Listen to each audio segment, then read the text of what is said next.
Hello everyone, इस video में we'll discuss कि क्या फैमिली कोर्ट वाइफ के केस करने पर स्त्रीधन लौटाने का ऑर्डर हस्बैंड के अगेंस्ट कर सकती है कि नहीं कर सकती है। ये वीडियो बनी है पर्टिकुलरली हिंदू मैरिजेस के बारे में, जिसका कोई रेलेवेंस क्रिश्चियन या मुस्लिम मैरिजेस को लेकर के नहीं है। जब भी दो लोगों की शादी होती है, शादी के कुछ टाइम बाद उनके बीच में डिस्प्यूट हो जाते हैं और वो मैरिज सर्वाइव नहीं कर पाती है, तो ये देखा जाता है कि there is always a multiplicity of proceedings. तरह तरह के केस हस्बैंड वाइफ एक दूसरे के अगेंस्ट करते हैं। तो जनरली जो केस सबसे ज़्यादा कॉमन है, जो सबसे ज़्यादा देखे जाते हैं, वो ये है हिंदू मैरिजेस में, स्पेशली डाइवोर्स अंडर सेक्शन 13। ये सारे मैं HMA का बता रहा हूँ, section 13 of Hindu marriage act, maintenance section 24 HMA, child custody section 26 HMA, permanent alimony section 25 HMA। लेकिन जब बात होती है स्त्रीधन के वापस लेने की, जो स्त्रीधन होता है, जो वाइफ को उसके पेरेंट्स ने या कहीं और से भी वो अपना पैसा, अपनी प्रॉपर्टी शादी होने के बाद खुद लेकर के आई हुई होती है, दैट इज़ कॉल्ड स्त्रीधन। वो उसकी एक्सक्लूसिव ओनरशिप की प्रॉपर्टी होती है।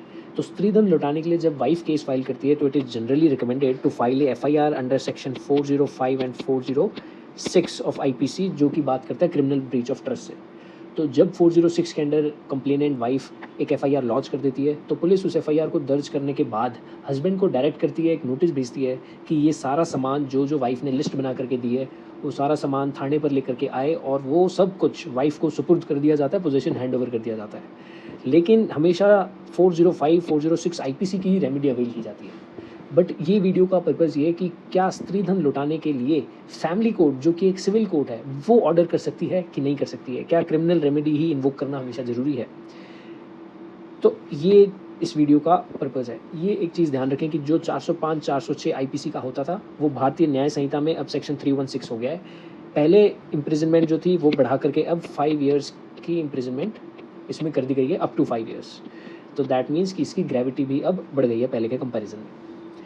तो क्या 405 और 406 के अंडर शिकायत ही एकमात्र तरीका है स्त्रीधन की रिकवरी का? तो ऐसा नहीं है। सेक्शन 27 हिंदू मैरिज एक्ट का है, वो डील करता है डिस्पोजल ऑफ प्रॉपर्टी से, और ये प्रोवाइड करता है कि जो भी प्रॉपर्टी एट और about the time of marriage husband और वाइफ को जॉइंटली दी गई है, उस प्रॉपर्टी के डिस्पोजल के ऑर्डर कोर्ट चाहे तो कर सकती है। ये section 27 of Hindu marriage act में पावर है। अब obviously Hindu marriage act section 27 जो है, ये कौन डिसाइड करेगी, किसके सामने लगेगी? ये फैमिली कोर्ट को ही सुनने की पावर है। तो इस प्रोविजन के अंडर फैमिली कोर्ट के पास स्त्रीधन से रिलेटेड ऑर्डर करने की पावर है। अब बात आती है कि सेक्शन 27 की एप्लीकेशन फाइल कब होगी। तो यहाँ पे ये बहुत रेलिवेंट, बहुत इंपॉर्टेंट है कि it can be filed in any proceeding under this act. इसका मतलब ये है कि कोई ना कोई एंसिलरी प्रोसीडिंग चलनी ज़रूरी है। फॉर एग्जांपल, किसी पार्टी ने सेक्शन 13 फाइल कर दी है, 13B फाइल कर दी है, सेक्शन 12 फाइल करी है, कॉन्जुगल राइट्स के रेस्टोरेशन के लिए एप्लीकेशन लगाई है, वॉट एवर। तो जब भी कोई प्रोसीडिंग पेंडिंग है इस एक्ट के अंडर, तो उसके साथ में सेक्शन 27 फाइल हो सकती है। इंडिपेंडेंटली सेक्शन 27 फाइल नहीं की जा सकती, कोई और प्रोसीडिंग का पेंडिंग रहना इसके अंडर ज़रूरी है। इसके बाद बात आती है कि ये जो सेक्शन 27 है HMA का, इस रेमेडी को अवेल करें अगर, तो ये नेचर ऑफ रेमेडी क्या है। इसके लिए ये एक लैंडमार्क जजमेंट है, प्रतिभा रानी वर्सेस सूरज कुमार, जिसमें कोर्ट ने, सुप्रीम कोर्ट ने ये ले डाउन किया कि ये एक सिविल नेचर की रेमेडी है, और दूसरी चीज़ एंड मोर इम्पॉर्टेंटली, ये एक ऑल्टरनेट रेमेडी है। जस्ट बिकॉज 405 और 406 में क्रिमिनल रेमेडी प्रोवाइडेड है, इसका मतलब ये नहीं है कि आप सेक्शन 27 की रेमेडी अवेल नहीं कर सकते, या फिर सेक्शन 27 में HMA में अगर कोई रेमेडी दी गई है तो आप 405 और 406 की रेमेडी अवेल नहीं कर सकते, ऐसा नहीं है। ये सिविल रेमेडी है, 405 406 में क्रिमिनल रेमेडी है, और दोनों रेमेडीज़ एक साथ एग्जिस्ट कर सकती हैं। अब आप अगर सेक्शन 27 को ध्यान से पढ़ोगे, तो आपके दिमाग में एक ही डाउट जरूर आना चाहिए कि इसमें जो वर्ड यूज्ड है, वो तो वर्ड यूज्ड है प्रॉपर्टी प्रेजेंटेड विच में belong jointly to both the husband and wife. लेकिन जो स्त्रीधन होता है, स्त्रीधन तो भैया हमेशा ही वाइफ की एक्सक्लूसिव प्रॉपर्टी माना गया है। तो फिर क्या सेक्शन 27 के अंडर स्त्रीधन का क्लेम किया जा सकता है?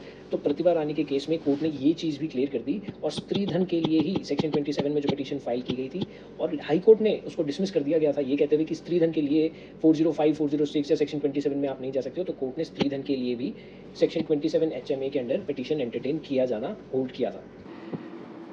इसके बाद दूसरा क्वेश्चन आता है कि सेक्शन 27 की एप्लीकेशन फाइल की कब की जाए, when can the application be filed. इसके लिए उर्मिला रानी वर्सेस राज किशन गुप्ता एक जजमेंट है, एक इंपॉर्टेंट जजमेंट है। इस जजमेंट में ये डिस्कस किया गया था, इसके फैक्ट ये थे कि एक डाइवोर्स पिटीशन फाइल हुई लेट्स से 2010 में। वो डाइवोर्स पिटीशन की परसुएंस में कोर्ट ने प्लीडिंग्स ले ली, एविडेंस ले लिया, फाइनल आर्ग्यूमेंट्स की स्टेज पे जब फाइल आ गई और टाइम भी लगभग 2 साल बीत गए थे और लेट्स से ईयर आ गया 2012, तो 2012 में पार्टी ने सेक्शन 27 एचएमए फाइल करी।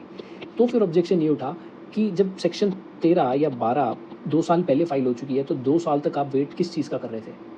तो इसलिए ये एप्लीकेशन मेंटेनेबल ही नहीं है। तो सुप्रीम कोर्ट ने इस सारी आर्ग्यूमेंट को कैंसिल किया, रिजेक्ट किया और कोर्ट ने कहा कि भले ही 2 साल बाद सेक्शन 27 फाइल करी हो but it is still maintainable. That means कि this application can be filed at any time. So this is all for section 27. Please do not forget to subscribe and share this video.